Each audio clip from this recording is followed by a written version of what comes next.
பெரியார உங்களுடைய கொள்கை தலைவரா வச்சுன்னு இருக்கீங்க. நான் ஒன்னே ஒண்ணு உங்களை கேக்குறேன். பெரியார உங்களுடைய கொள்கை தலைவரா வச்சுக்கின்னு நெத்தியில ஒரு பொட்டு, கையில ஒரு கயிறு, கூடவே ஐயரு போடா மயிர் வாயில் நல்லா வருது வேணான்னு பாக்குறேன். இவனுங்களுக்கு எல்லாத்துக்கும் புரிய வைக்கணும், எல்லாத்துக்கும் டேட்டா கொடுக்கணும், எல்லாத்துக்கும் ப்ரூஃப் கொடுக்கணும். யாரோ எழுதி கொடுத்த ஸ்கிரிப்டை படிச்சு பார்த்தோன்னா இப்படிதான். சரி, ஓகே, வீடியோ கொடுக்குறேன் பாருங்க. புரட்சியாளர் தந்தை பெரியார், என்னது பெரியார் உங்க கொள்கை தலைவரா அப்படின்ட்டு ஒரு கூட்டம் அவங்களா ஒரு முடிவுக்கு வந்துட்டு ஒரு கூச்சல் மேல கூச்சல் போட்டுக்கிட்டு ஒரு பெயிண்ட் டப்பாவை தூக்கிட்டு கிளம்பிடுவாங்க பாருங்க.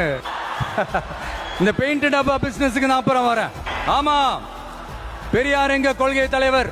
எப்படி, ஏன்? பெரியார் சொன்ன கடவுள் மறுப்பு கொள்கையை மட்டும் நாங்க கையில் எடுக்க போறதே இல்ல. எங்களுக்கு அதில் உடன்பாடும் இல்ல. யாரோட கடவுள் நம்பிக்கைக்கும் நாங்க எதிரானவங்க இல்ல. ஆனாலும் பெண் கல்வி, பெண்கள் முன்னேற்றம், சமூக சீர்திருத்தம், சமூக நீதி, பகுத்தறிவு சிந்தனை, பெரியார் சொன்னது எல்லாத்தையும் நாம முன்னெடுக்க போறோம். நண்பா, இந்த கொத்துகளுக்கு புரியுற மாதிரி ஒரு 4 வார்த்தை நறுக்குன்னு கமெண்ட் பண்ணிட்டு போங்க.